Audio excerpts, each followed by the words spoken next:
You tune into the Sportscast with Brian, Craig, and Jeff. Give you all the sports news you need. We give you outspoken thoughts about all the headlines. We talk baseball, football, hockey, and more. No matter the topic, we cover it.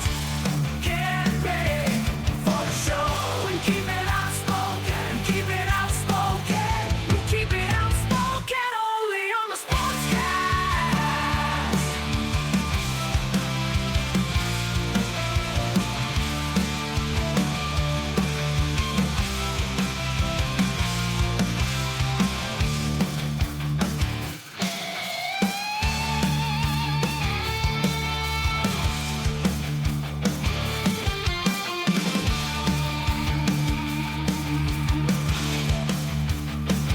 Tune into the Sportscast with Brian, Craig, and Jeff. Give you all the sports news you need.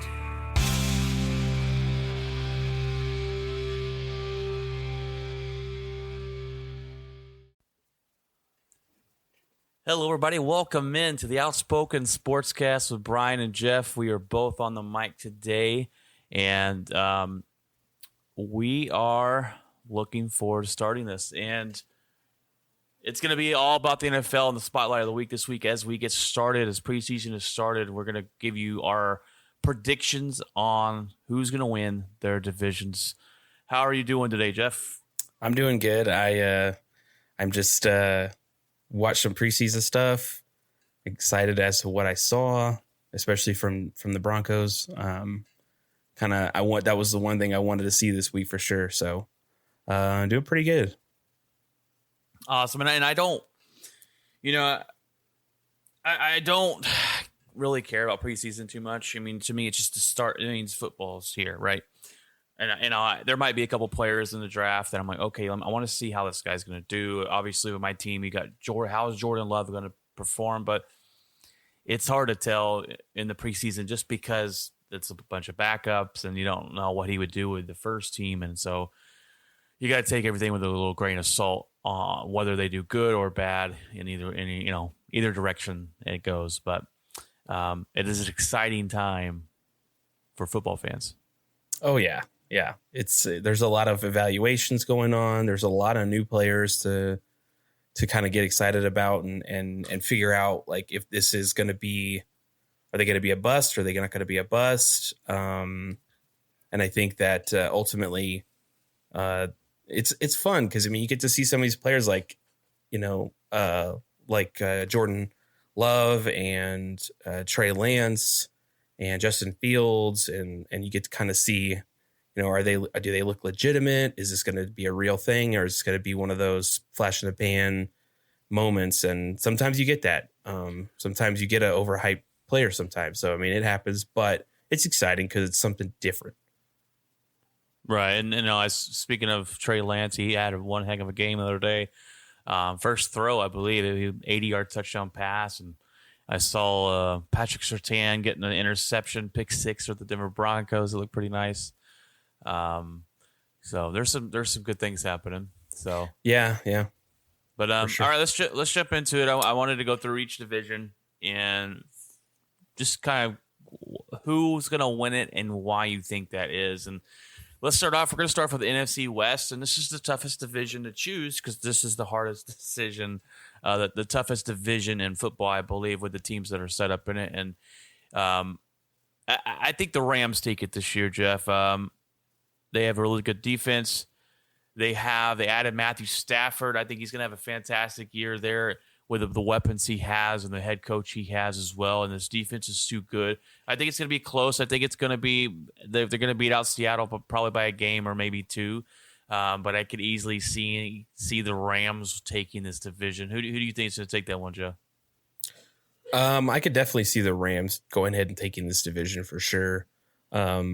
It's up to Stafford, and I think that's the defense. I think will definitely. I mean, I agree with that. Defense is going to help anytime, no matter what. If you have a good defense, but in terms of Stafford, I think if Stafford has a good year, the Rams are going to be good. They're going to definitely win that division for sure. This is like the most talented team Stafford's ever had. So this is not only a moment for him to go, are you legit, or is this just, are you or was it just, a kind of not a smoke screen, but you know what I mean?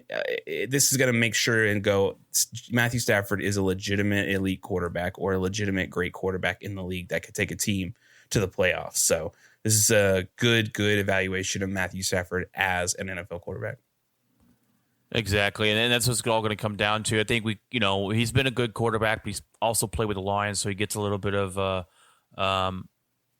a pass with things because he's been on such a bad team with a bad organization. But this is his year to prove that he is a good quarterback like we thought he was.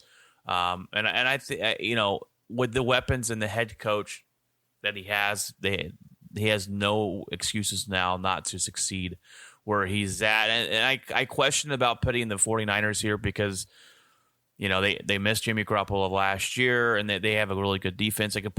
This division with those three teams, the Rams, the Niners, and the Seattle Seahawks, I could see anybody taking it.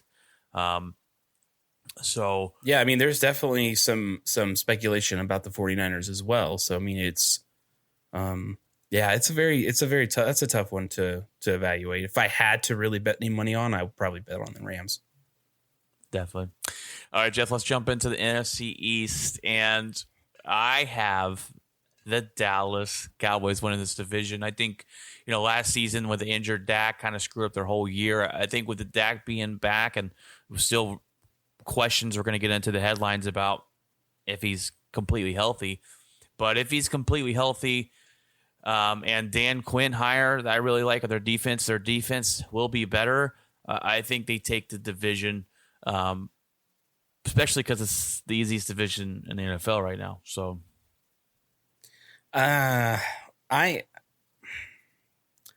not to be like I'm gonna because I don't like them. I will say, this is going to be an interesting division, and now not that I'm saying this division's great and. These teams are going. Any of these teams could go to the Super Bowl or whatever. No, I don't think the Cowboys are to that point, and I don't think anyone in that division's to that point. But their division, the cow, I could easily see the Cowboys splitting with a lot of the teams. Like, I could see the Cowboys possibly splitting with the Redskins. I could see the Cowboys possibly even splitting with the Giants, where it's like, Cowboys win at home, then the Giants win in a field goal at home, and then, Washington does the same thing. And I think, the Eagles, on the other hand, I think that's going to be a complete wash. I think the Cowboys will definitely sweep them this season. But it's going to come down to, can the Cowboys beat the teams they're supposed to beat? And can the Cowboys beat the teams that maybe they're not supposed to beat, like week 1, right? So those kind of stuff, those kind of games are the Achilles heel of the Dallas Cowboys. In terms of defense, a good defense can shut this team down for sure. A good defense can shut any offense down. We saw that in the Super Bowl. We saw that against Patrick Mahomes.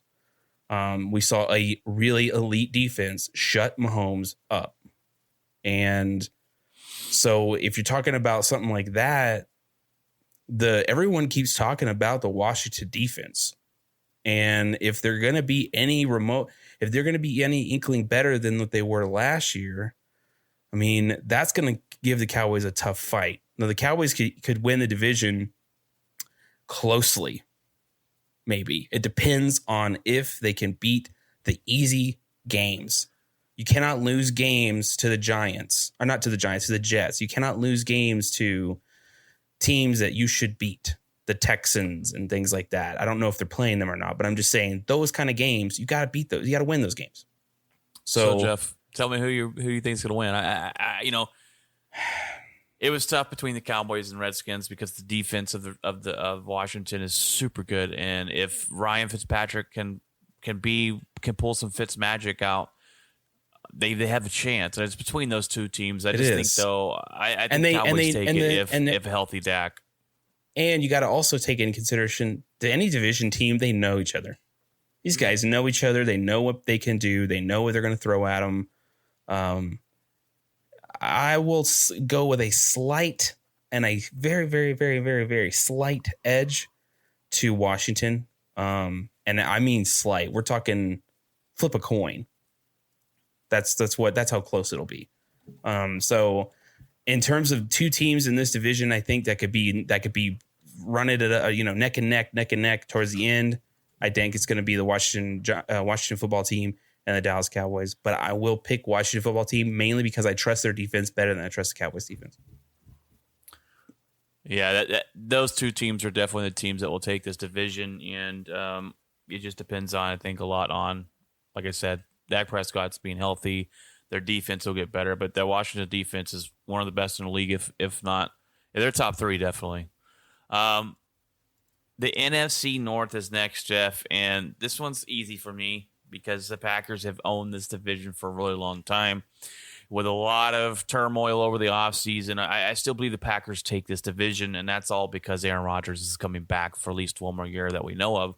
I'm looking forward to see the new defensive coordinator. Our defense is pretty decent last year. We have one of the best backfields on the defense in the league. So looking forward to get better. The guy we got, his name is Barry. We got him from the Rams, who run a really good defense last season as well. So interested to see that. But I think the Packers take it. I don't think there was any hesitation there from me on this pick. And I'm not just saying that because I'm a Packers fan. Yeah, you are, Brian. Well, I'll say this much. The Bears all the way. No, I'm kidding. This is going to be the last time, possibly the last time, we see the Packers run away with this division. Now, not to say the Packers are going to be horrible next year or whatever. I don't know what's going to happen next year. I think anybody does. So if I had to bet money, I think this is the Packers division for the time being. Next year, totally different situation. But I will say this is an easy pick. The Packers will win this division this year based on the weapons they have, based on Aaron Rodgers being back. But savor it. Yeah. Savor it. This is, yeah. Because you don't know when it'll happen again. You just don't have any clue when where it'll be a favorite every year. Oh, Packers are going to win the division. Packers are going to win the division. I mean, you never know when that's going to happen again. So savor it because this could be the last for a while. Exactly.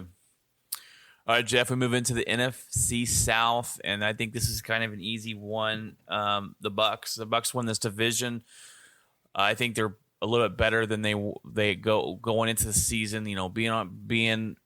Getting more chemistry with Tom Brady, getting more chemistry with everything. I think they're better, and their division got easier. Drew Brees left. We have no clue who the Saints are going to put out there as quarterback. The Panthers are still a question mark. So you look at this division, and I don't see anybody competing for the number one spot, and I think the Bucks take this easily. Oh yeah, this is without a doubt. I mean, if without a Drew Brees,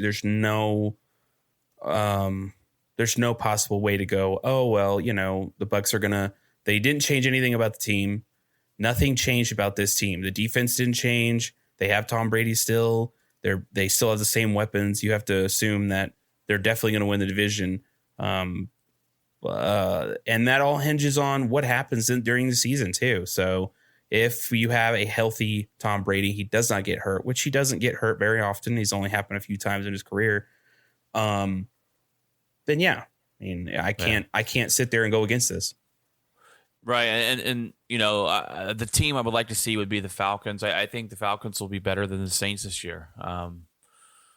They added in the tight end, Kyle Pitts, who is going to be a beast this year. They have a new defensive coordinator. Really, I think the 4-12 Falcons really underperformed last season. So, we'll see, but the Bucks are the easiest pick. If I'm laying my life on the line in a pick, it's going to be the Bucks taking that division, and I don't think it's any close. I mean, and it's hard to pick against a team that just won a Super Bowl too, especially a team that didn't blow it up at the end.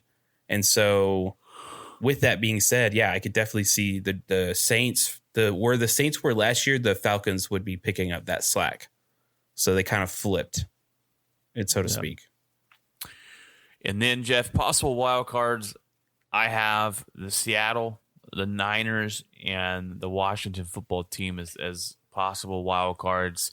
And that goes to show you that how strongly I believe in the NFC West. I have 3 teams making it possible into the playoffs from that division. So we'll see what happens. That's always a division that comes down usually to the last, game of the season, and someone could win it within one game. And but I'm interested to see if the 49ers bounce back this year, how long Jimmy Garoppolo's leash is because everyone's begging for them to put Trey Lance in, and all the trade rumors around Jimmy Garoppolo, and then you got Seattle and Russell Wilson unhappy, and will they let him throw the ball more, and how's that defense going to do? I don't know. So a lot of questions in that division, but it should be fun to watch that division this year and see who really takes it. But did they make a rule change on how many teams are able to make it to the playoffs or to the wild card spot?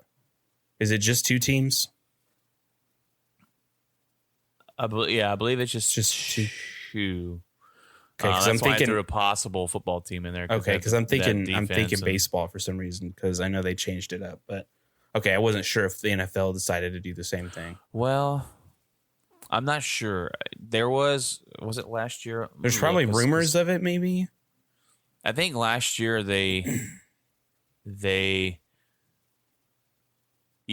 believe. Yeah. Well, I think it was last year or the year before. They got rid of, didn't they? They added an extra game, obviously, and then they got rid of a preseason game.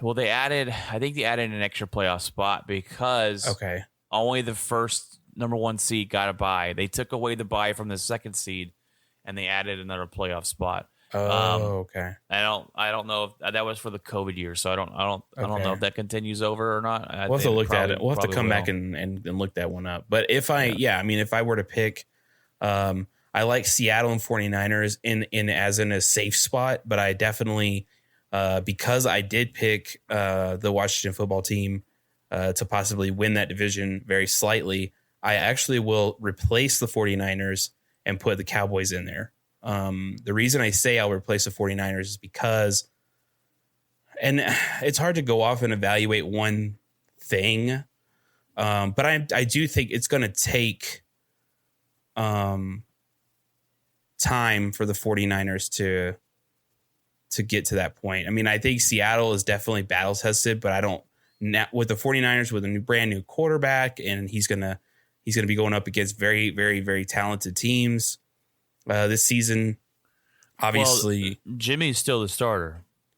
Oh yes, that's right. Okay, so, never mind. So with that said, though, still, I still think that I'll swap the Cowboys in for the 49ers. If it's 2 spots, for sure. Yeah. If it's 3 spots, then basically I'd stick with the Niners, Seattle, and the Cowboys.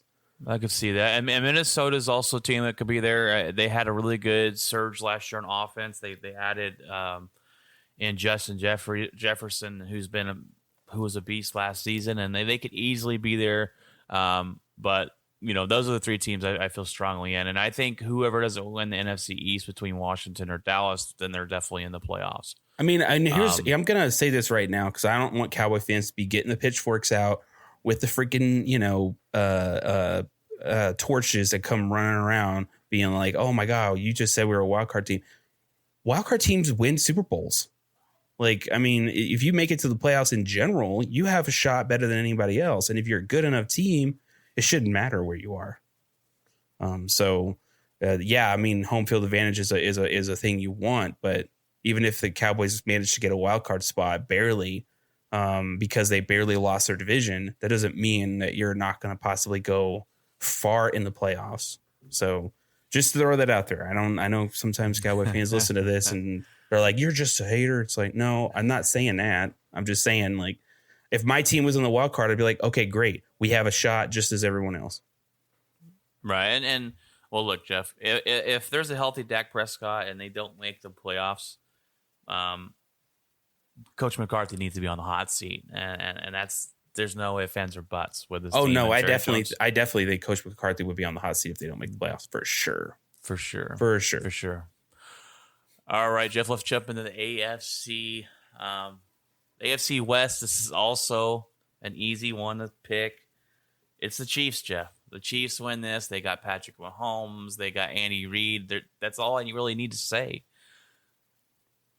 I know your team's in this division, Jeff. And I mean, I'm realistic. I know the Chiefs are probably going to win the division. Yeah. I will say, just to not to be like, oh, okay, I'm saying this because I don't like the Chiefs. I mean, I get it. I understand how good he is and everything. But the more and more Patrick Mahomes is in this division, I think the more and more, the more and more people, at least in terms of what I can tell, especially in the division, the more the division is starting to learn him. And I'm not saying that they're getting the best of him, but I'm saying that I've seen more and more close games. I've seen us push him more and more often. And obviously so, because we're in the same division. We see him twice a year, every season. And so if I were to say one little thing that would be a little bit of a con to them, is that the division is starting to learn from him. They're starting to pick up on things that he does. And they're starting to, if he doesn't change anything up, or if he doesn't do anything different, eventually this division will start picking up on little things that he does and sneaking out wins against him, because that happened a few times last year. The Broncos came within a field goal of beating them. And it was really close. And Patrick Mahomes struggled very much in that game. So there was one game at the beginning of the season where we got blown out, obviously. And then I think it was like after the midpoint of the season, we played him one more time and he struggled. And the same thing happened with the Chargers as well. And so I don't know if this division is starting to learn from him and pick up on things, or if he's not changing things up enough. But if he doesn't do that, eventually they will start picking things up on him. all right, well, we'll see if that works out. Denver's defense is really good this year. I think they, Very good. The Chargers, I think, are the second best team in that division. They have their quarterback, who was fantastic last season, so I'm excited to see him play some more football. But it's just hard to go against the Chiefs in that division. Right. I see. The AFC East, Jeff, this has been usually dominated by the Patriots with Tom Brady, but obviously he's not there anymore. This one I think is kind of easy too. I got the Bills winning it. They just paid their quarterback of the future. They gave him a lot of money, and Josh Allen, he's been really good for them. They should definitely win this division. This is the Patriots will fall off. They were bad last year. We don't know if Cam Newton's going to be good or not, which he probably won't be, and how long is his leash, and are they going to bring in their new quarterback, Mac Jones, and stuff. And the Dolphins they're a team that has potential. They have a good head coach. They've got some players. How good's Tua going to be? I think I'm unsure on them, but the Bills should definitely take this division. Their offense is fantastic, and their defense is pretty good as well. So I got the Bills taking this division, and I think it's pretty easy. Yeah, it's a safe bet. I don't think the Patriots will improve with Cam Newton at the helm. And Mac Jones, obviously, I mean, we don't know anything. We just know what he's done in college. I think he's been okay in training camp. I have not seen their preseason games. I don't know if they've even played one yet. But yeah, they played one. They have, because I don't know if they were playing any today or not. But Dolphins, I don't. There's a lot of rumblings that Tua's not doing well, so I don't know what that means. I don't know if there's any weight to that. But if I was a betting person, I'd go with the Bills. Yeah, I think it's the easy one to pick too as well. The next one, Jeff, AFC North. A lot of people have Baltimore here, but I have the Browns. I think the Browns win this division. I like what the head coach has come in and done with them. They played really, really well last year. They have a lot of talent on this team, and I think Baltimore is one-dimensional. I'm not a big fan of Lamar Jackson. I think Browns take it. I think their defense is fantastic. Their offense looks to be good as well, and they're, Baker Mayfield, another year of him improving a little bit. So we'll see if he can improve and take his team to the next level. They stomped out the Steelers in the playoff game. I have them winning this division. What about you, Jeff? Yeah, I can see that. I just want if the Browns can definitely take to sweep the series against Baltimore and win the 2 games that they need to win against them, they will win this division. If they split them, that's anyone's game at that point. But the Browns definitely, I think Baker's been good, and I think he just needs to be great.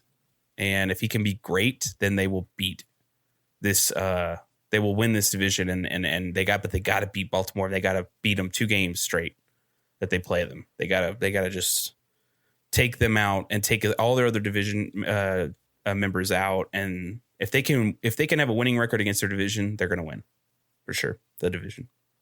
Just because, I'm not sure what their schedule is going out, but I trust the Browns taking care of business with Baltimore, just because I think that, like you said, Lamar Jackson is a one-dimensional player. I thought that when I first really started paying attention to him, where he kept running, and I'm just like, oh, here we go. This is a Michael Vick situation, you got to throw, and Michael Vick didn't really learn that until later in his career, really, to try to throw, but because he didn't have a choice, he got injured so many times. But yeah, in terms of Baltimore, I just don't trust his team, and I would trust Browns more than them.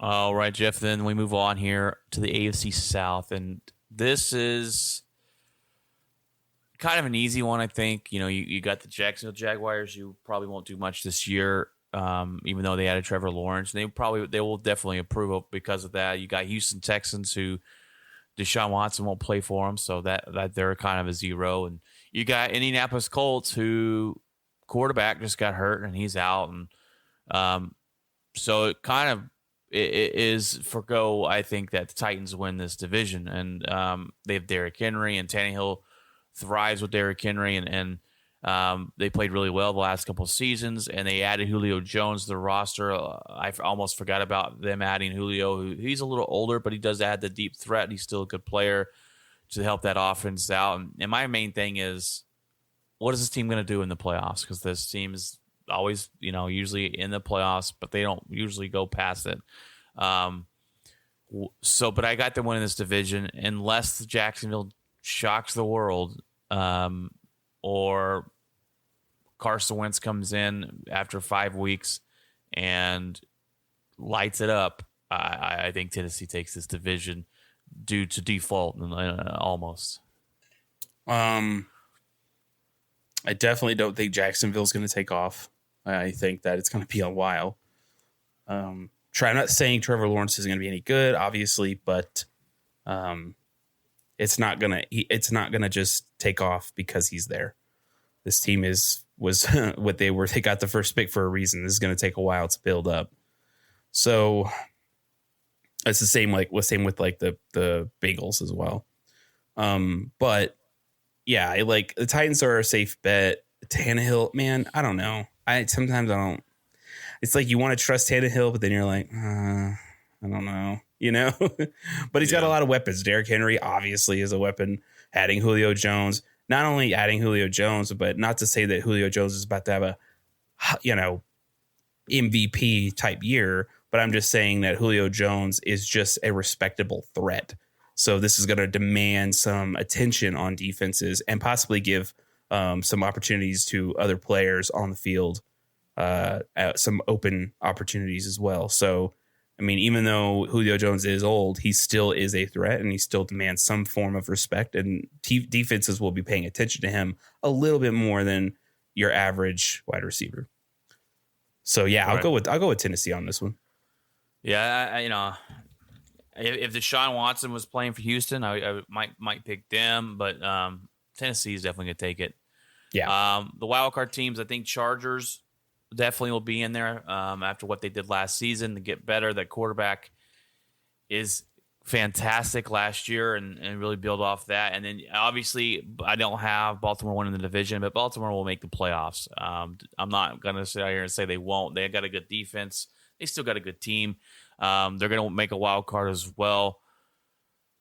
My hot take for the AFC is the Steelers, I think, are going to crumble. Big Ben's old. I don't think he has it in him anymore. This team went 11-0 last year and then lost 6 straight games.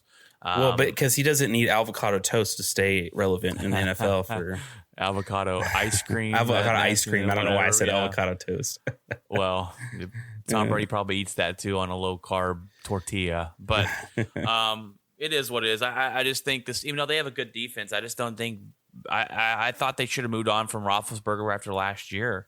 A lot of the hype of an 11-0 and oh man, this team, but the way they finished the season really showed that they weren't contenders; they were pretenders, and I just don't think they're going to make the playoffs. I think this would be Big Ben's last year, and he's going to struggle. I mean, maybe if Big Ben did have some of that avocado ice cream, he wouldn't have got as injured as he would be injured less, kind of like how Tom Brady's injured less than Ben. Big Ben's been injured prone, so maybe some of that avocado ice cream would have worked.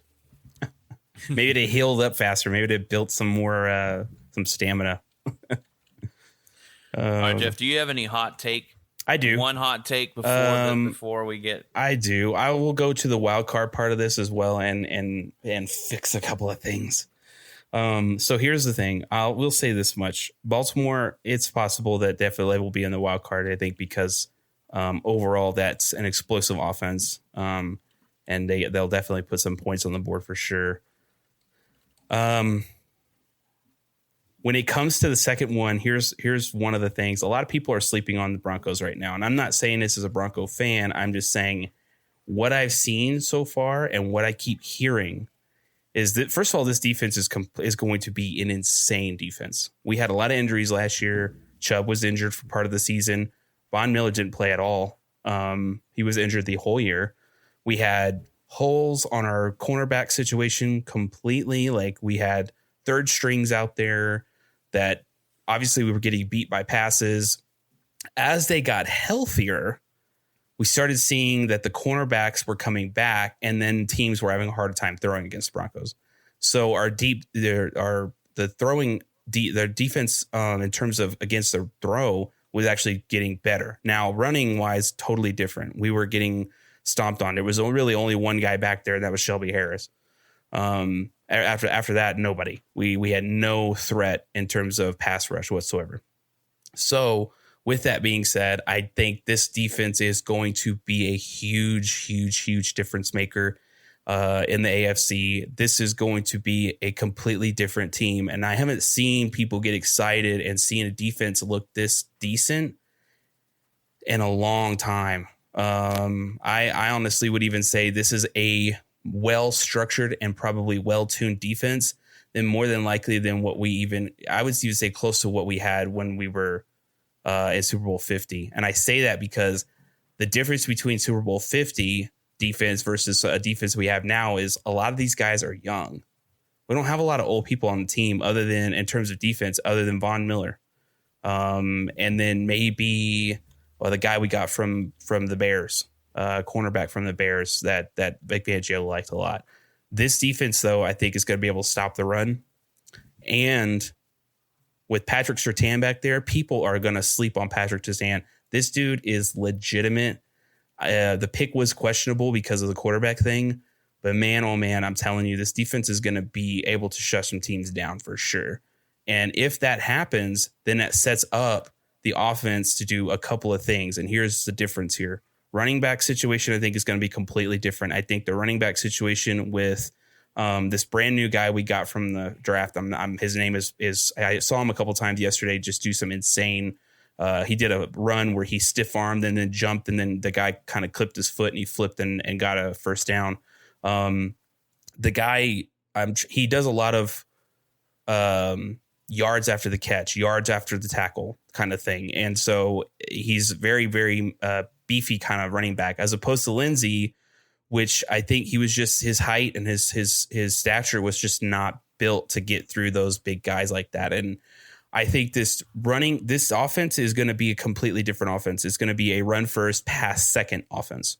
And what I saw from Drew Lock yesterday was very promising. He had first look, second look, third look, pass. And as in last year, it was first look, pass, first look, pass. First look, no there. Okay, I'm going to get sacked, or I'm going to throw the ball away, or I'm just going to throw it and hope he catches it. And so what I saw yesterday was first look not there, second look not there, third look, okay, there it is, Jerry Jeudy, first down. And it wasn't a lot of check downs. I saw Teddy Bridgewater do a lot of check downs, and Drew Lock was not doing that. He was actually chunk plays, first down plays. And so if that continues, if we see more of that going into these next few preseason games, he's definitely going to beat out Teddy Bridgewater in that starting position. And then I think this team is built defense first, offense second. It's going to be the defense that sets up that offense. And if that's the case, that's going to change. That's going to be the biggest difference maker that the Broncos have against a team like the Chargers. Because the games we lost against the Chargers were close, dude. They were field goals. Our defense just screwed up at the end, and we got beat by by a pass, and that was the end of the game. And there were some heartbreaking losses against the Chargers last year that I think if our defense was this good this year compared to what it was last year, I don't know if that would have been the case. So I will pick this year. I think the Broncos will be a wild card team. I don't think they're going to go very far, but I think they'll be in the wild card. All right. I noted those down. My hot take on the Steelers, your hot take on the Broncos. So we can look back and see if we were anywhere close or totally wrong. So yeah, that'd be fun. All right, Jeff. That's all for the spotlight of the week. We're getting into football. We really love football, and it makes the show go this time of year. So that's our predictions, and we'll see if we're correct. I think we're pretty level-headed. So it's I ain't come out here and give you no boiling hot takes on anything really, but and who knows, we may see. do some fantasy football this year too. So yeah, we need to we'll do a midway, through the season, do a midway mark of how our predictions are holding up so far and who's going to win the division and stuff like that, and go from there. But all right, Jeff, let's jump into the headlines. We had some interesting headlines this week as Michael Thomas, number one headline this week is Michael Thomas demands a trade from the New Orleans Saints. There's been a lot of turmoil there between the two. The reports are that it's gotten better between the two, but the rumors are that New Orleans isn't happy with Thomas after he put off his surgery way too late in the offseason to be ready for the season opener. Michael Thomas, though, reports rumored to say that he should have had surgery last season, but was asked not to because the Saints wanted him there for Breeze's last run. It's a dicey situation down in the Bayou, Jeff. What do you believe? Whose side are you on here? Do you think Michael Thomas has a reason to be mad? What's going on? I mean, if he sat there and if the rumors are true that he put it off, he's definitely at fault there. You are part of a franchise that is worth tons of money. You are in one of the most popular sports in the world. And then and for you to not be able to go to some of the top doctors to go to them and say, hey, something's off, is wrong. I don't really understand why players would do something like that. You're risking injury down the road. You're risking injury to possibly end your career. And so I don't really have sympathy for things like that when you could easily go to some of the top doctors in the country and get seen. You have a players association that also helps with things like that as well if you are being mistreated, and maybe they're trying to ignore it or whatever. But I mean, ultimately, you will be taken care of in the end, whether it's the Players Association getting involved or whether your team is like, no, this is a legitimate problem. We need to go. We need to go figure this out. You don't hold off on injuries because you're messing with your money. You're messing with the team's success. And you're putting you, when you do that, you're putting you ahead of your team. As much as you're like, no, I'm putting team ahead of me because I'm on the field. It's like, yeah, but you're not 100%. And if you're not 100%, then you're not putting the team first. Well, here's the issue. It's kind of interesting because did the Saints ask Michael Thomas not to get surgery last season? Like, hey, look, this is Drew Brees' last year. We want to make it, as best as we can. Did he agree to that? I don't know. But my thing is Michael Thomas could have had this surgery at the end of the season and been ready for this, the starting of this year, but he didn't. And now he's going to miss a couple games. I think it's just a poor job on Michael Thomas's part. I'm with the New Orleans Saints on this. Yeah. Even if they did ask him to hold off on the surgery last season because of Drew Brees or not, I don't think that's the big issue there. But the thing is he could have had this done, and he'd been in time and ready for the Saints. And I think they work things out. I don't know if they really going to trade Michael Thomas, and Michael Thomas is a fantastic wide receiver. He's one of the most efficient wide receivers in the league, but he is usually hurt. So that is a big issue with him. I don't recommend drafting him in your fantasy league right off the bat. So I got him number one. But number one. But yeah, so, I look at it this way. It's like, are people healthy at the end of a season? No. And is this something that maybe like happened towards the end? It's possible. And I could see the Saints saying, hey, is it okay? Can you hold off until we get done with this? Because this is his last season. And you're the one weapon he needs out there to kind of facilitate this offense, this receiving crew. Whether it's people are double teaming you, opening up for someone else or not, just you being out there is enough itself. And I think that if that were the case, I don't know how many players do that. I mean, a lot of players are injured towards the end of the season and injured even in the Super Bowl. And then you don't hear about, so-and-so got hurt. And it's like, oh, he was injured, so that I get. But holding off till all of off season, all of no, that's ridiculous to me. Yeah, and I don't think the Saints ask him that if playing with this injury would make it worse. He would have had surgery the second they lost in the playoffs. Like that would have been the moment where the Saints would have been like, okay, now it's time. Go ahead. Or I mean, we're done. So right, and he didn't. So now he's going to miss a couple games, and it's like, well, let's put the team in a bad spot. Yeah. But all right, Jeff. The next one is, speaking of injuries, Dak Prescott. Is injuries worse than we thought? Dak went for a second MRI. They say he has a baseball injury, and they actually reached out to Texas Rangers and the New York Yankees as well, medical staff. It's not good for Dak Prescott. Look, Dak Prescott missed all last season basically, except 4 games with a broken ankle. His arm and shoulder after rehab and everything else should be perfectly fine, but it's not. And Coach McCarthy said he's only going to miss a couple games. He hasn't thrown a football in 2 weeks just about now. So it's a bad look for Dak. It's a bad look for the Dallas Cowboys. They say he'll be ready game 1, but how ready will that shoulder be? What is the real injury? I just don't understand the head coach saying, hey, it's going to be two days throwing. He won't throw, but it's been 2 weeks now. So there's something definitely that we should be worried. Especially when your head coach, when a team gives you a couple of days and it's been almost 2 weeks, that has tendency for you to start worrying about what's going on.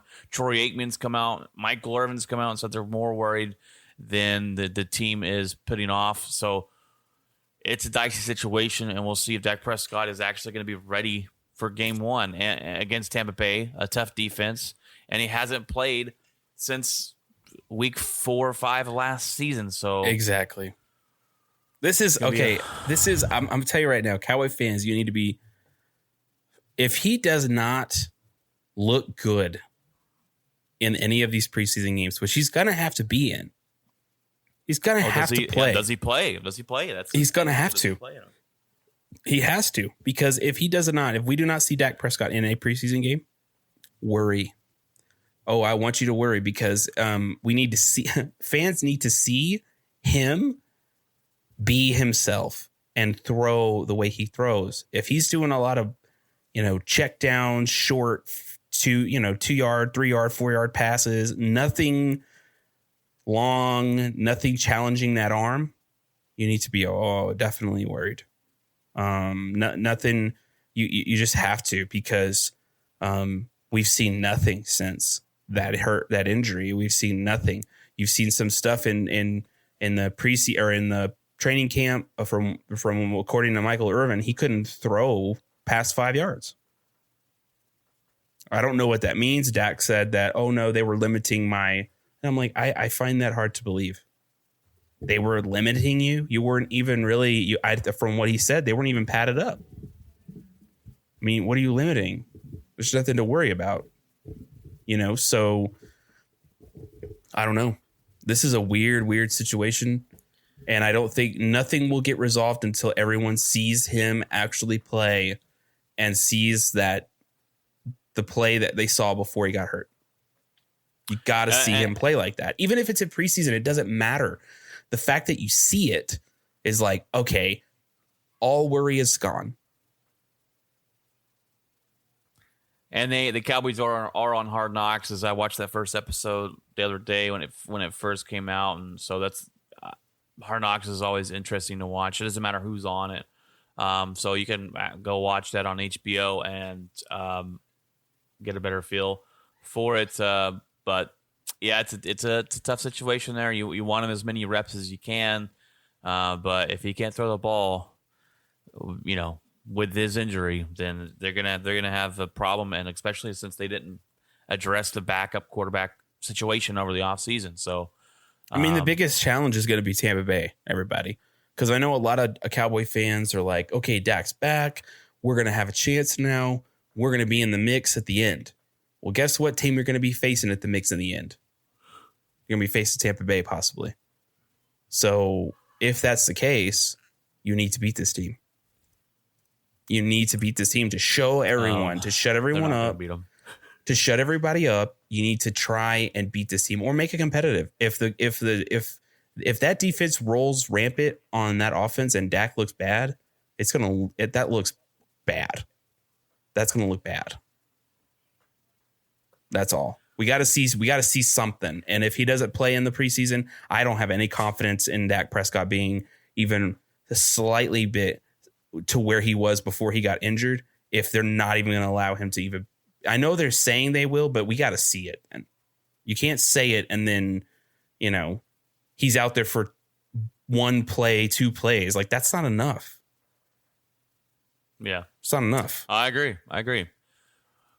All right, Jeff. Mac Jones had his first preseason game the other day. He played okay. He looked pretty comfortable in the pocket. He was efficient.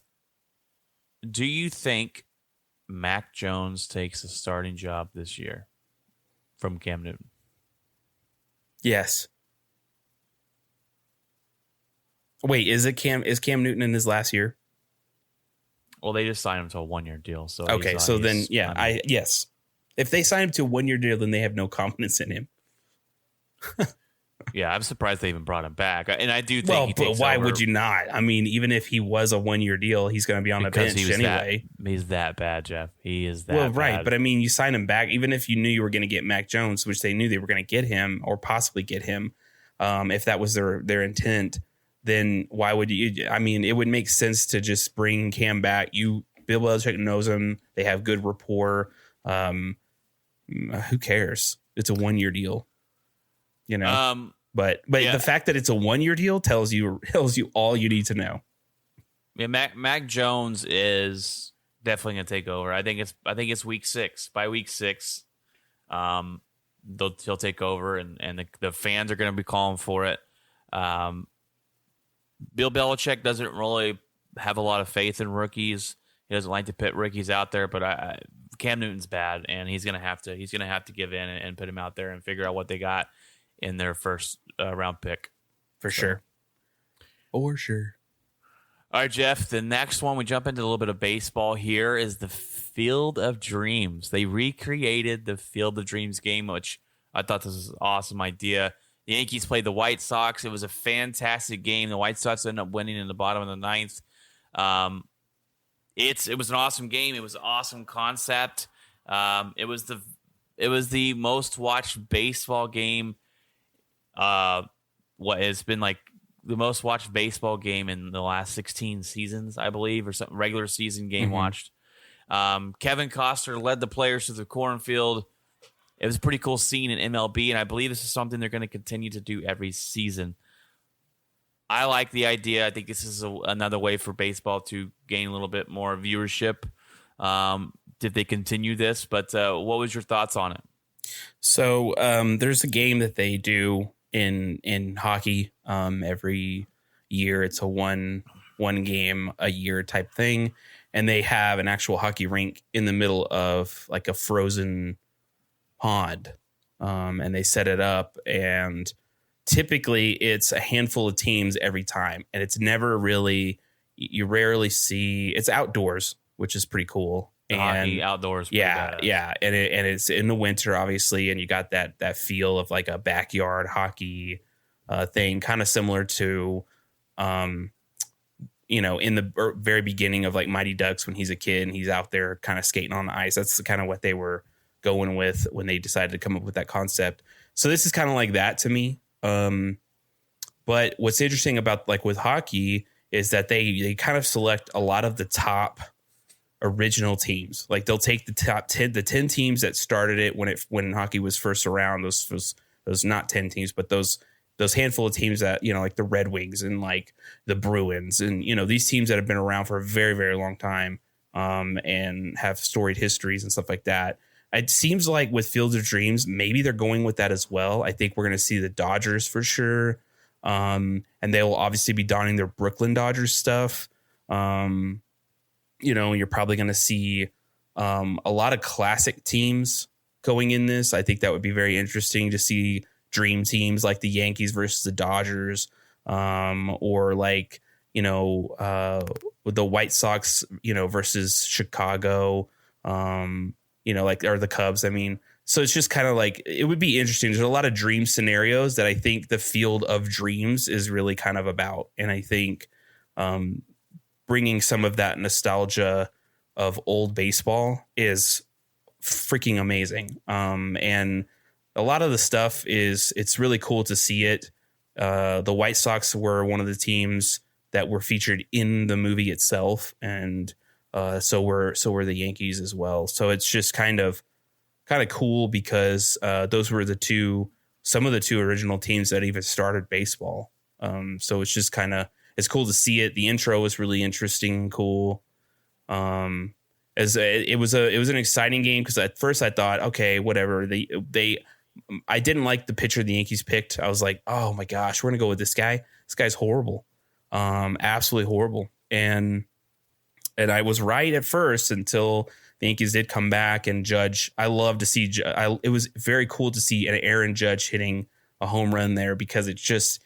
He had goosebumps of like Babe Ruth and that kind of that feeling because baseball way back then, there were a lot of times where they played in things like that in the middle of nowhere, in these towns of like 100 people or less or more, just like 200 people. And they played in games like that off buses in these random fields, that were put together for them. And so not all of their games were played, in huge stadiums in New York. And so it wasn't until as it became more popular, then you started seeing more stadiums being built. But this is reminds me of when baseball started and seeing it being played like that was pretty cool. The old jerseys were really cool.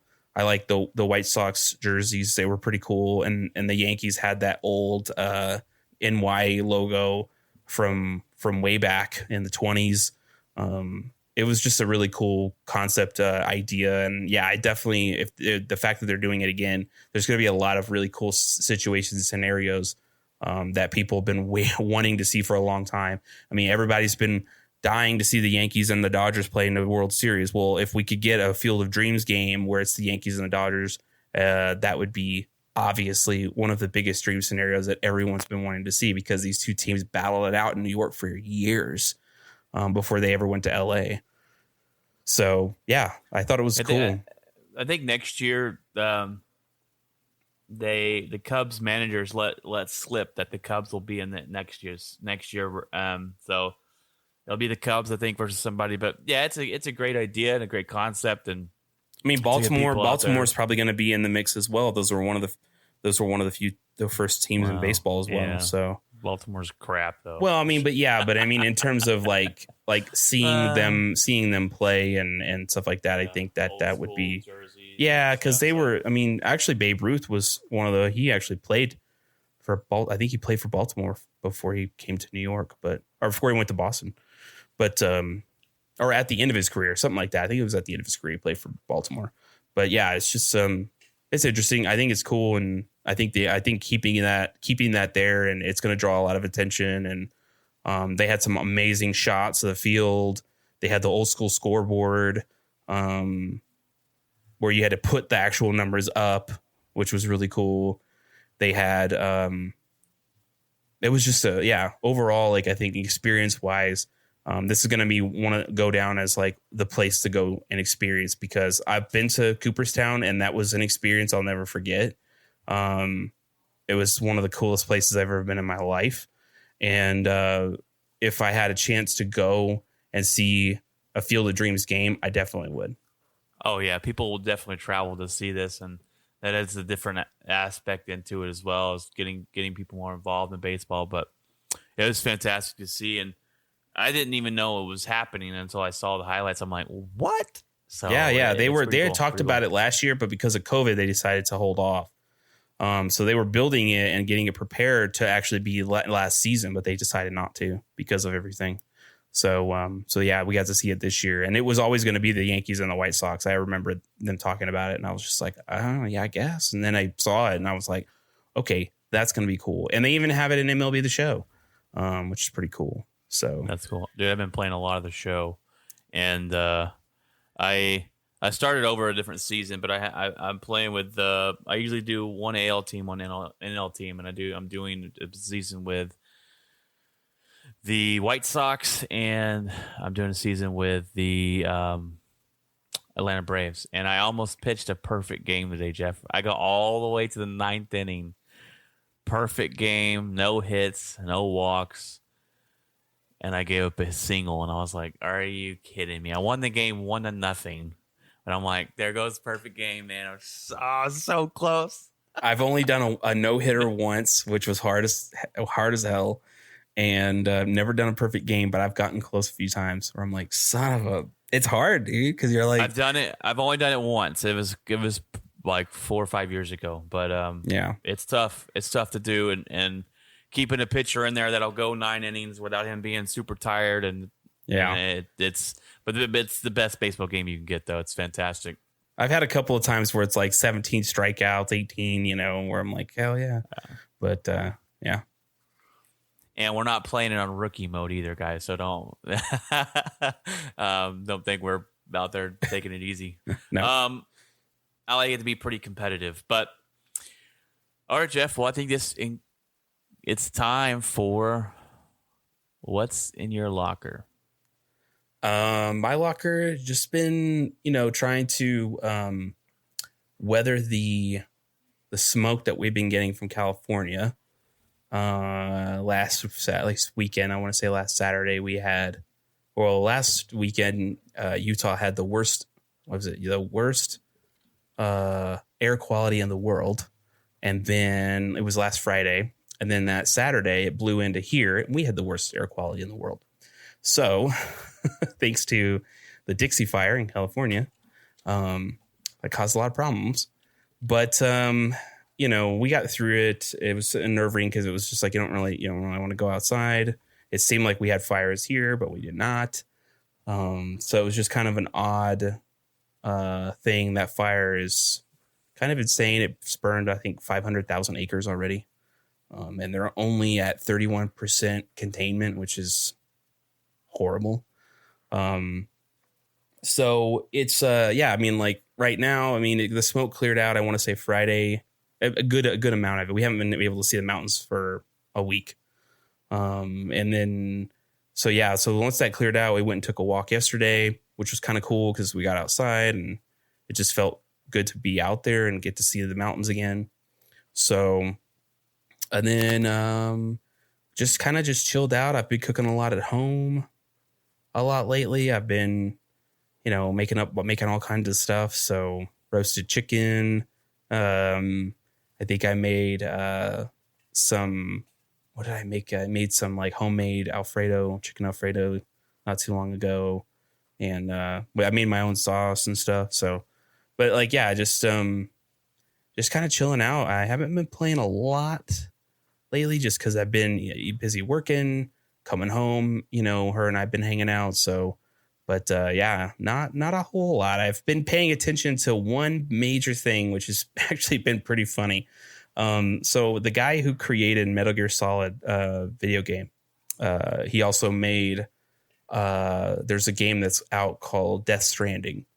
And I think you've seen me play it a few times. I have live streamed that a couple of times. It's got Norman Reedus in it from The Walking Dead and everything. And so he made that game, and his name is Kojima, but he does a lot of weird and quirky things with his games. His games usually are not like your average video game.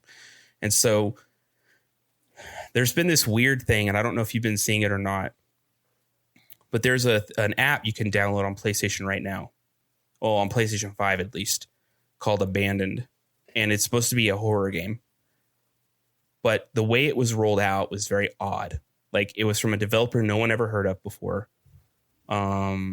Supposedly they have an exclusive with Sony. Supposedly they have their own app, which is odd. Have you ever heard of an app for a game?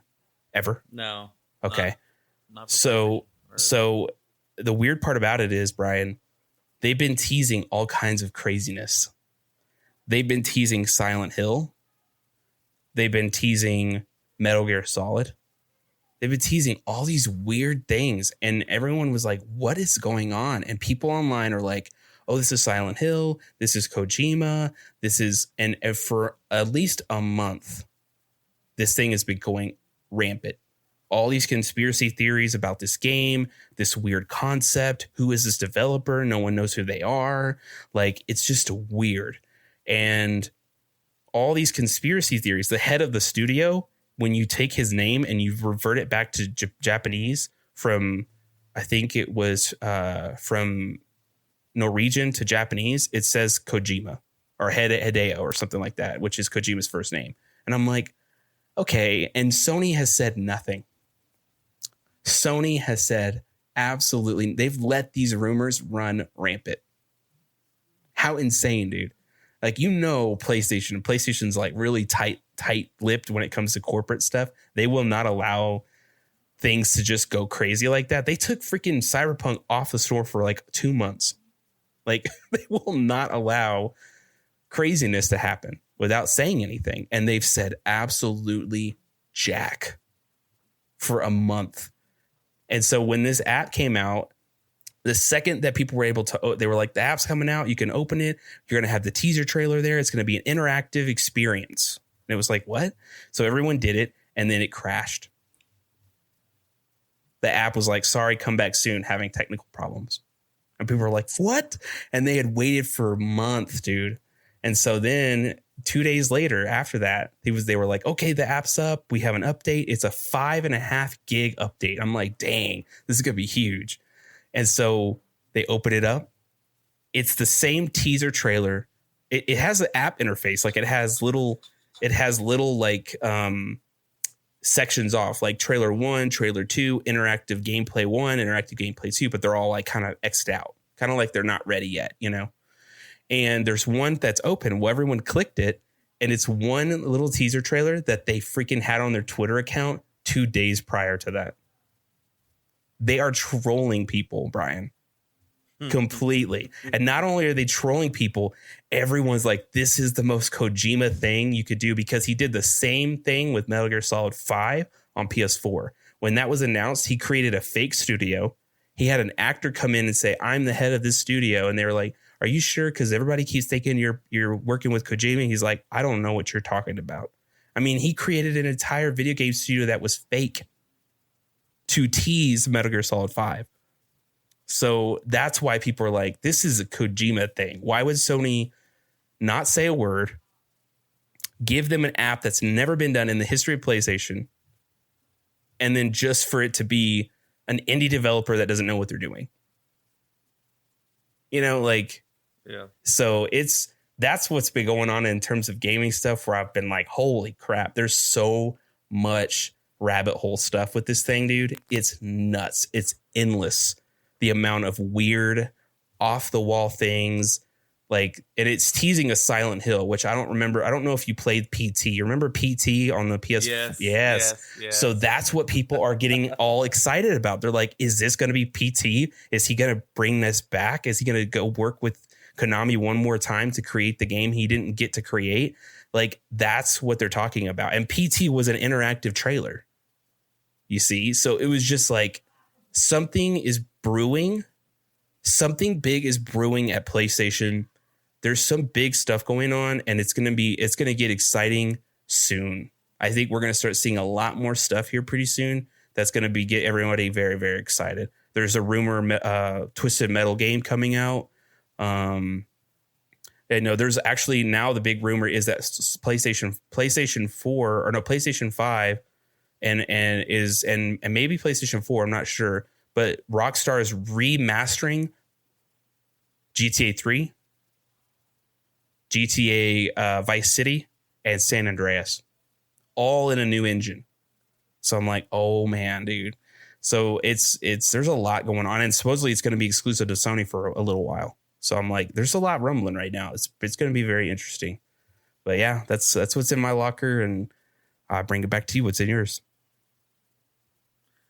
Nice, man. Yeah, I saw that about the remastering of GTA. So that I'm looking forward to as well. My locker this last week, we've been on vacation. I start back to work tomorrow. I'm not looking forward to that very much, but we kind of chilled out at home the first part of it. We did go down to Austin for a couple of days. We went to the lake. We went to see family, and we went to see somebody get baptized in the church. So that was great to see, and just hanging out with family. And the lake was awesome. We went down to Lake Travis down there and hung out, went swimming, and played some spike ball and some cornhole and stuff. So that was a good visit. We've been kind of just trying to see family and do things with the girls before they start school, because they start school tomorrow as well. So that'll be interesting to get into that new routine. We went over to my brother-in-law's house in Mansfield yesterday and played some games, and went out to eat and had a good time there. So it was a good weekend, or a good week and a vacation. I got to get back to waking up early and doing my job. But other than that, it's been pretty quiet around here. We've been just doing those things. I've been playing some cornhole, which I really like to play. I ordered me a cornhole washer set, and you play with washers. So I'm going to see how that goes. I'm going to play that. About to cook out some. I had some chicken actually cooking while I'm with do this podcast, but I'm cooking tonight some pineapple chicken fried rice on the Black and Stone grill. So that'd be good. So other than that, we're just looking forward to this next week of school, but getting the girls on a routine, back into a routine, I should say. But that sounds cool. That sounds like you had fun, man. Yeah, we had fun. I got sunburned a couple times. Took the girls to the pool here at the community pool that we have, and so. But did you one more thing? Did you watch Suicide Squad? No, I have not. You gotta watch it, dude. It's good. The new one. It's good. I didn't watch the other one, but yeah, this one it won't matter. I mean, honestly, like I think there was a few obviously character changes, but they hint at the old one. But it's not like you have to see the old one to watch this one. It's brand new characters. But it's good. And I was I was kind of skeptical about John Cena because I was like, come on, yeah. And he's not bad. He wasn't annoying like I thought he was going to be. I told my wife the other day, I was like, I want to go back and look at some classic movies that I haven't watched yet. And, I was like, let me see. So I looked up Shawshank Redemption, never seen it. Morgan Freeman. And I started watching it, and it was like a 3-hour movie. I only got halfway through it, and it was pretty boring. So I don't know if you've seen it, but I couldn't I've heard get of through it. it. I was like, so I want to go back and find some classics that I haven't seen and watch. I haven't seen Pulp Fiction. Oh, yes, that's the next one I think I'm going to look up and watch. I haven't seen it. I know it's a classic. It's something I won't watch with the kids, obviously. no, it's a kid's film. It's a kid's film. Come on, Brian. No, it's definitely not. Even though I saw it as a kid, mistakenly on a stars-free weekend. Those things will happen. But yeah, dude, what is wrong with you? I know it's a classic, so I was like, that'll be the next one. But I'm anything coming up though, like in terms of movies and stuff. I'm definitely the Saints in the Saints of New York, or the Saints of Newark, which is a prequel to the Sopranos show. I'm excited to see that because it's James Gandolfini's son playing him, and it looks amazing. And I know it's coming out soon. So it's coming out this month, but I want to say it's next week, maybe, or maybe it's at the end of the month. I'm not quite sure, but it is coming out this month, and I'm very excited for that. I can't believe this month's almost over. We just really started it, and we're almost basically halfway through it. Yeah. But all right, Jeff, it's been a great episode, guys. We did change the name, like you've seen. We got a new logo. Jeff's going to drop today. New cover art. I'm going to post it all around. If you want to reach out to us, the new email is outspokensportscast@gmail.com. So you can reach out to us there. You can find us on all the same platforms. It hasn't changed where you can find us. It hasn't changed on Buzzsprout, and we just changed the name and the logo. So feel free to reach out to us on any platform, and feel free to give us your predictions of the NFL. Give us your hot takes you want. If you got questions about me and Jeff personally, want to know more about us personally, feel free to ask. Yeah, and I'm going to do like the sound clip and stuff like that, because that tends to work very well. So I'm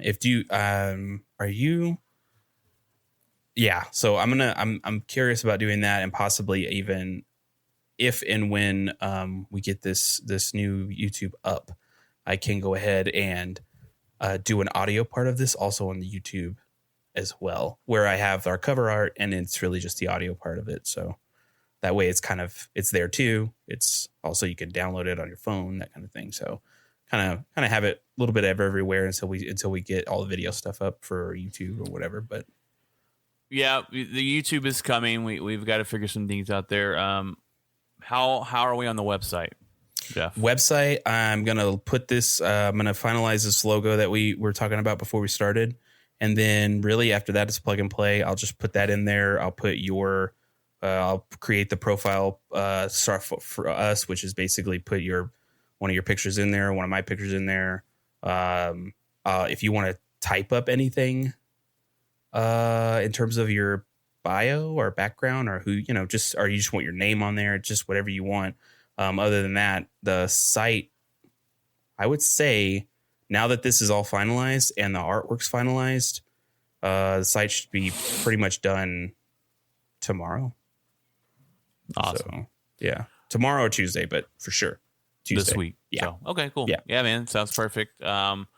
Looking forward and to. Oh, sorry, I can't talk. Looking forward to the changes and just growing the show. So yeah, and we'll have an about page, which is where I'll put our pictures and who we are, and kind of maybe even our favorite sports teams. We can add a little bit of everything in there. Yeah, and I'll type up something and send it to you. So. Yeah, go ahead and do that, and then that when that's done, we'll have a call to action as well, so that people can email us if they want to, any questions, anything like that, and then obviously we'll have links to our social accounts on there as well. But the main part of that site is really going to be being able to find our podcast there, and possibly even a page where we have kind of like, you can even create a grid of your social posts. So if you want, so Dude, nice. Yeah. That'd be cool. Okay, we can do that. All right, guys.